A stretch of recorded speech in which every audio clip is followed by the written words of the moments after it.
नमस्कार, स्वागत है आप सभी का सनसेट टीवी पर। मैं हूं आपके साथ दीक्षा कोहली।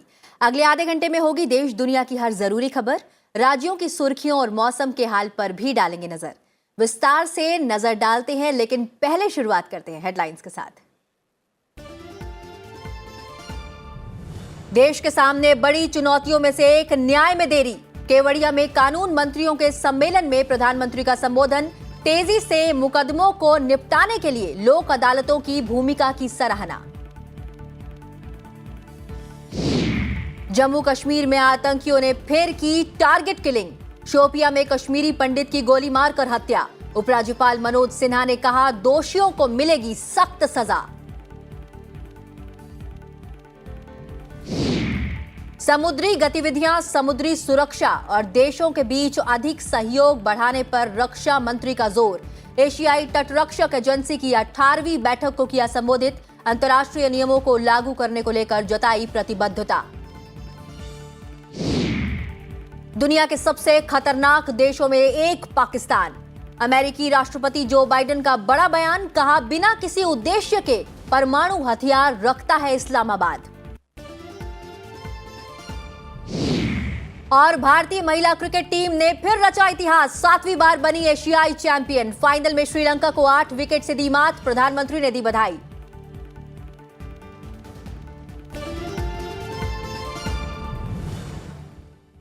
और अब नजर डालते हैं कुछ अन्य मुख्य समाचारों पर। प्रधानमंत्री 17 अक्टूबर को भारतीय कृषि अनुसंधान संस्थान दिल्ली में 2 दिवसीय कार्यक्रम पीएम किसान सम्मान सम्मेलन का उद्घाटन करेंगे। वो 12वीं किस्त की राशि भी जारी करेंगे।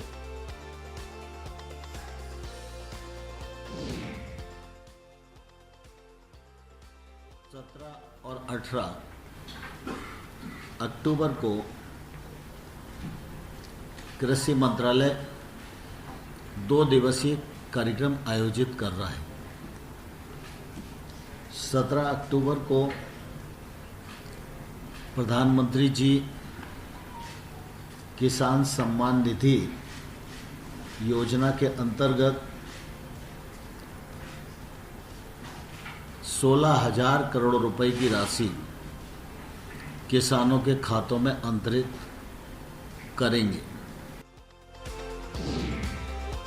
सेना ने अग्निवीरों को बैंकिंग सुविधाएं प्रदान करने के लिए 11 बैंकों के साथ समझौता ज्ञापन पर हस्ताक्षर किए हैं। अग्निपथ का पहला बैच जनवरी 2023 में शुरू हो जाएगा। जम्मू कश्मीर के बांदीपोरा जिले में सुरक्षा बलों ने अस्तांगो इलाके में बरामद आईईडी को निष्क्रिय कर दिया। आईईडी करीब 18 किलोग्राम का था, जिसमें 2 गैस सिलेंडर लगे हुए थे।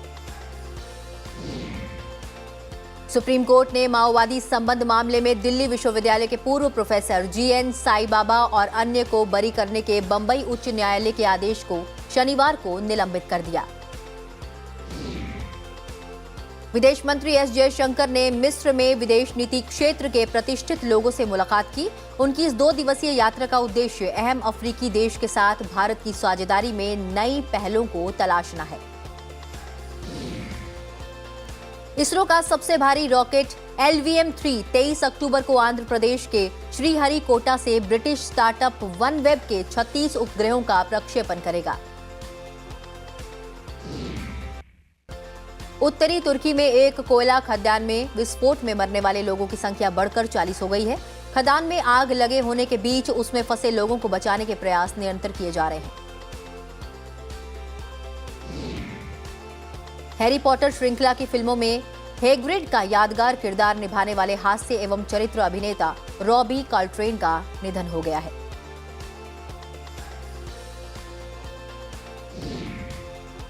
राष्ट्रपति, उपराष्ट्रपति और प्रधानमंत्री नरेंद्र मोदी ने पूर्व राष्ट्रपति एपीजे अब्दुल कलाम की जयंती पर उन्हें श्रद्धांजलि अर्पित की।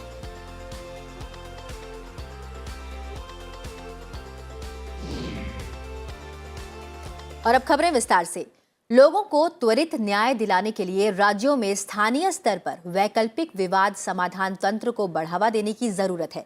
गुजरात में केवड़िया के एकता नगर में विधि मंत्रियों और सचिवों के सम्मेलन के उद्घाटन सत्र को संबोधित करते हुए प्रधानमंत्री नरेंद्र मोदी ने ये बात कही। प्रधानमंत्री ने कहा कि मौजूदा कानूनों की समीक्षा की जानी चाहिए और पुराने और अप्रासंगिक कानूनों में समय के अनुरूप बदलाव करने या उन्हें रद्द करने की जरूरत है। प्रधानमंत्री ने कहा कि देश सही मायने में तभी प्रगति कर सकता है जब पुराने औपनिवेशिक काल के कानूनों को हटा दिया जाए।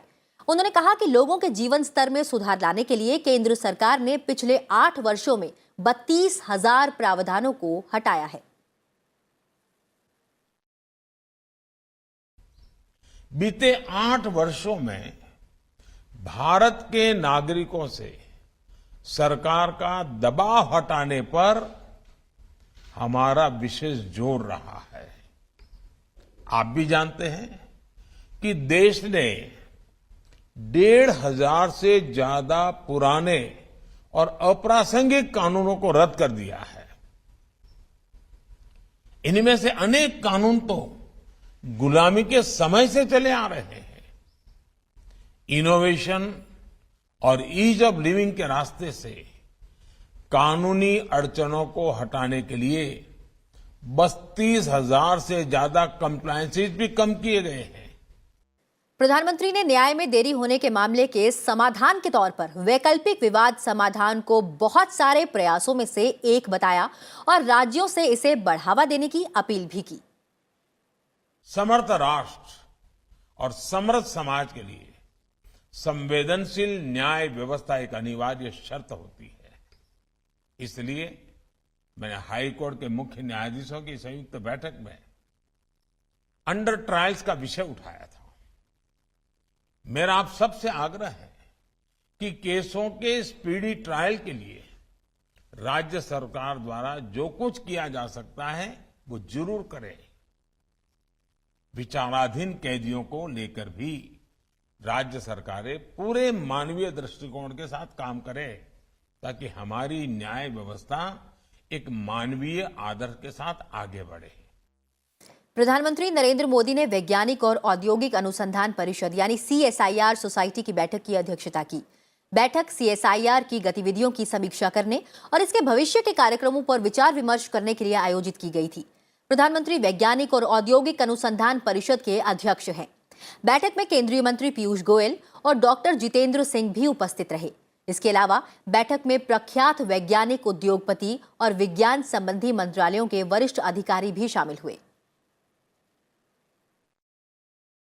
रक्षा मंत्री राजनाथ सिंह ने कहा है कि देश को शक्तिशाली राष्ट्र बनाने के लिए रक्षा क्षेत्र को आत्मनिर्भर बनाना और सीमाओं को सुरक्षित रखना महत्वपूर्ण पहलू है। दिल्ली में एशियाई तटरक्षक एजेंसी 18वें की बैठक को संबोधित करते हुए रक्षा मंत्री ने कहा कि हमारा देश और हमारा हमेशा से मानना रहा है कि पर्यावरण की दृष्टि से स्थायी तरीके से सभी मानवता के लाभ के लिए महासागरीय अंतरिक्ष को एक वैश्विक साझा देश के रूप में सम्मानित किया जाना चाहिए। रक्षा मंत्री ने कहा कि हाल के वर्षों में रक्षा निर्यात में काफी वृद्धि हुई है।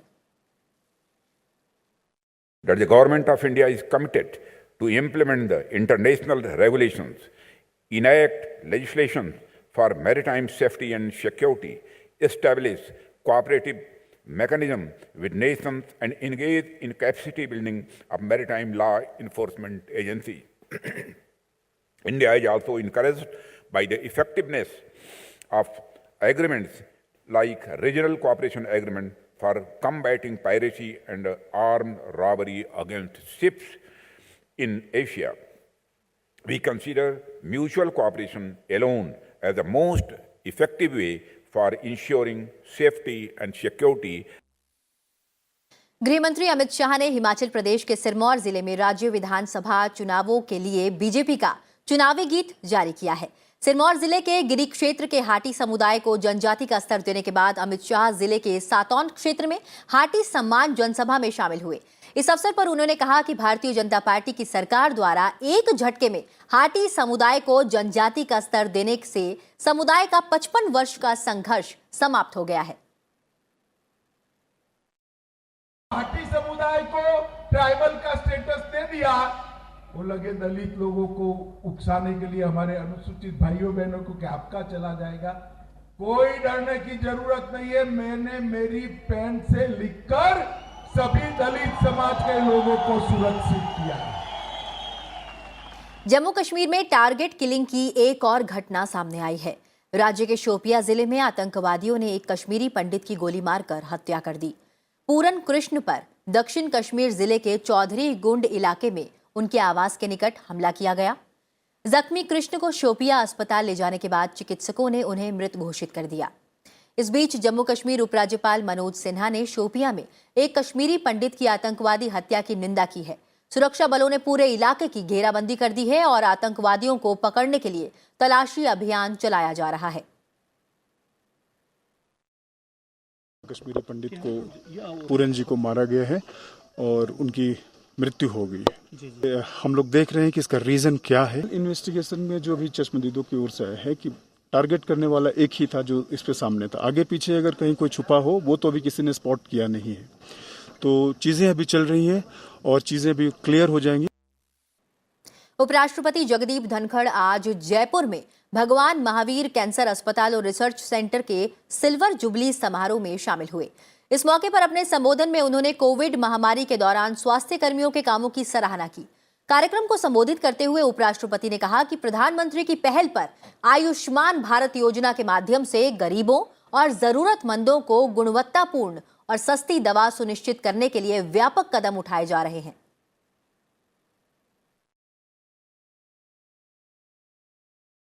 Our visionary Prime Minister, when he came to power in 2014, he took note of one fact, that the poor and people who do not have economic means, if they suffer from some ailment, then their life is ruined for generations. The education of the children is compromised, the normal family needs are left wanting. He created a great scheme, the most powerful scheme in the world, and that is Ayushman Bharat. वित्त मंत्री निर्मला सीतारमण ने कहा कि दुनिया में छाई अनिश्चितता के माहौल में भारत उन देशों में शामिल है जो शानदार प्रदर्शन कर रहा है। विश्व बैंक और अंतर्राष्ट्रीय मुद्रा कोष की जारी सालाना बैठक के तहत अंतर्राष्ट्रीय मौद्रिक वित्तीय समिति की बैठक को संबोधित करते हुए निर्मला सीतारमण ने कहा कि भारत के राष्ट्रीय सांख्यिकी संगठन ने चालू वित्त वर्ष 2022-23 की पहली तिमाही में सालाना आधार पर 13.5% की जीडीपी वृद्धि दर रखी है, जो बड़ी अर्थव्यवस्थाओं में सबसे ज्यादा है। उन्होंने कहा कि भारत ने यह उपलब्धि तब हासिल की जब उसने मौद्रिक सामान्यीकरण की प्रक्रिया पहले शुरू कर दी थी। और फिलहाल समय एक छोटे से ब्रेक का। ब्रेक के बाद नजर डालेंगे राज्यवार और अंतर्राष्ट्रीय समाचारों पर। आप बने रहिए सनसद टीवी के साथ।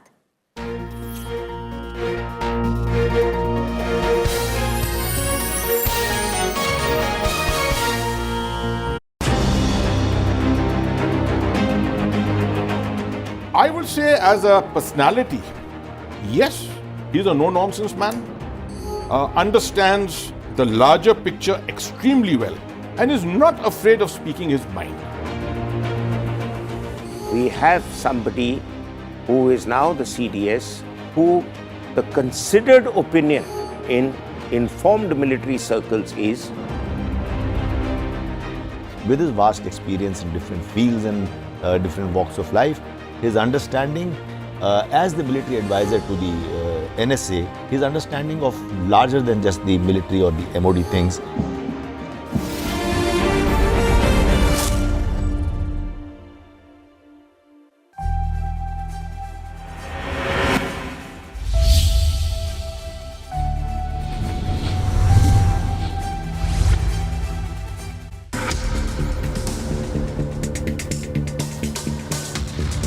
क्या आप किसी कानूनी समस्या से घिरे हैं? नहीं पता क्या करें? क्या कहता है कानून? क्या हैं आपके अधिकार? समझिए कानून की बारीकियों को कानून की पाठशाला में, सिर्फ सनसद टीवी पर।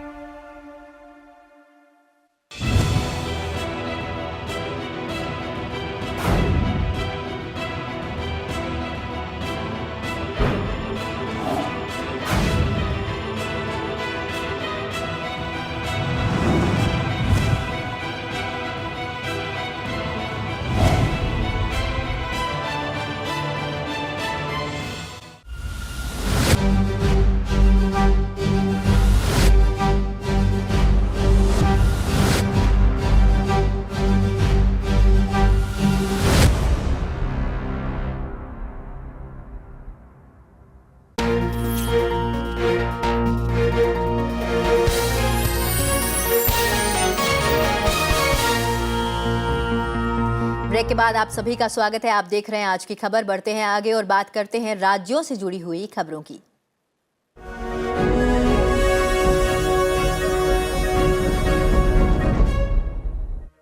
प्रधानमंत्री नरेंद्र मोदी कल जम्मू कश्मीर की 2 डिजिटल बैंकिंग इकाइयों समेत कुल 75 डिजिटल बैंकिंग इकाइयों का वीडियो कॉन्फ्रेंसिंग के जरिए उद्घाटन करेंगे।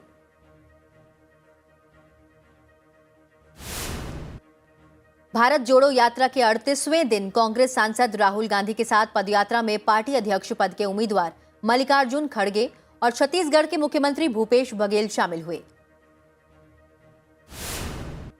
उत्तर प्रदेश के मुख्यमंत्री योगी आदित्यनाथ ने लखनऊ में 12वीं राज्य स्तरीय डाक टिकट प्रदर्शनी UPHI-LEX 2022 का उद्घाटन किया।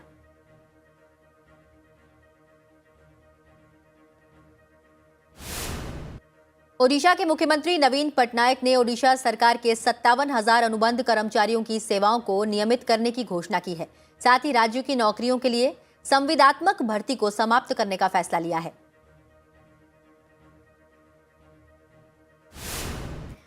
न्यायमूर्ति प्रसन्न बी वराले ने कर्नाटक उच्च न्यायालय के मुख्य न्यायाधीश के रूप में शपथ ली। राज्यपाल थावरचंद गहलोत ने एक समारोह में उन्हें पद की शपथ दिलाई। जस्टिस पंकज मित्तल राजस्थान हाईकोर्ट के चीफ जस्टिस बन गए हैं। राज्यपाल कलराज मिश्र ने उन्हें राजभवन में पद और गोपनीयता की शपथ दिलाई। जम्मू कश्मीर में नेशनल कॉन्फ्रेंस के अध्यक्ष और पूर्व मुख्यमंत्री फारूक अब्दुल्ला ने श्रीनगर में अपने आवास पर people's alliance for Gupkar declaration के नेताओं के साथ बैठक की।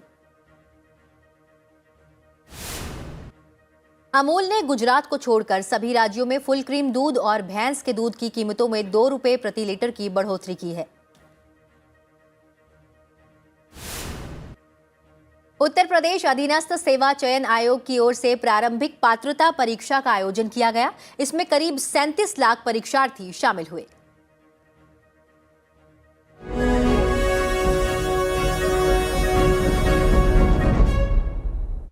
दक्षिण गोवा में भारी बारिश से मंडोवी नदी का जलस्तर बढ़ने और उसके ऊपर बने एक पुल के बह जाने से दूध सागर झरने के पास फंसे 40 पर्यटकों को बचा लिया गया। नदी के ऊपर पुल बह जाने के बाद वहां करीब 40 पर्यटक फंस गए थे। घटना की सूचना मिलने के बाद वहां जीवन रक्षकों को भेजा गया था, जिन्होंने पर्यटकों को वहां से सुरक्षित बाहर निकाला। मुख्यमंत्री प्रमोद सावंत ने बचाव अभियान के लिए जीवन रक्षकों की सराहना की है। प्रदेश में कई दिनों से लगातार बारिश हो रही है, जिसकी वजह से लोगों का जीना मुहाल हो गया है। दक्षिणी राज्यों में पिछले कई दिनों से जारी बारिश के बाद हालात बदतर हो गए हैं। भारी बारिश के बीच आंध्र प्रदेश के विजयवाड़ा में कृष्णा नदी में पानी बढ़ जाने के बाद प्रकाशम बैराज में बाढ़ की चेतावनी दी गई है। कृष्णा नदी में बाढ़ के बाद पानी बढ़कर 4.07 लाख क्यूसेक हो गया है। जलस्तर बढ़ने के बाद निचले इलाके में रहने वालों को सतर्क कर दिया गया है।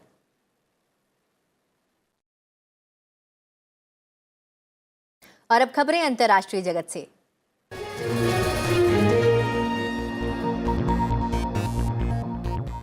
अमेरिकी राष्ट्रपति जो बाइडेन ने पाकिस्तान को दुनिया के सबसे खतरनाक देशों में एक बताया है, जो बिना किसी उद्देश्य के परमाणु हथियार रखता है।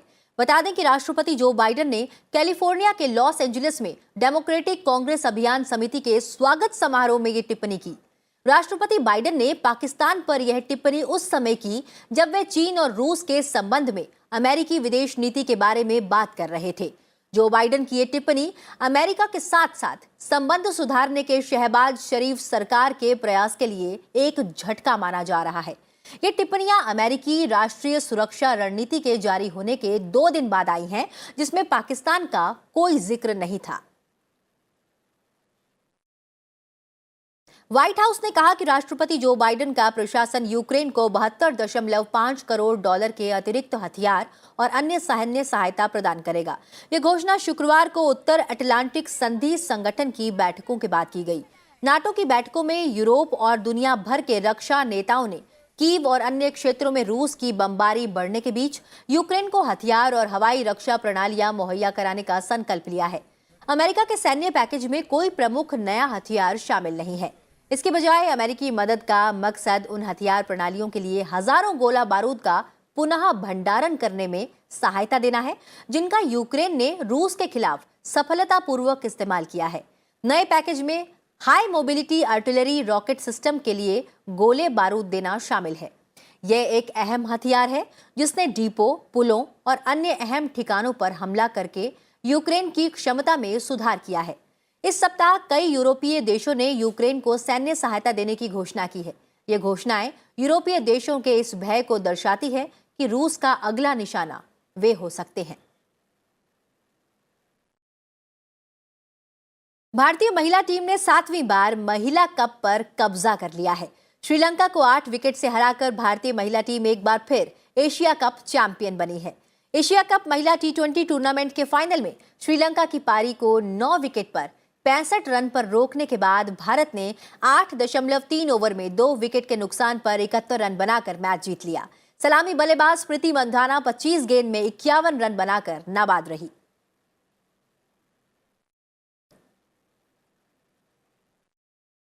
सड़क पर कार चलना आम बात है, लेकिन अब हवाई कार का सपना सच होता दिख रहा है। इस कार ने पहली बार दुबई में सार्वजनिक उड़ान भरी है। चलते चलते आपको छोड़े जाते हैं इसी की तस्वीरों के साथ। फिलहाल मुझे दीजिए इजाजत। आप अपना ख्याल रखिए और देखते रहिए सनसेट टीवी। नमस्कार।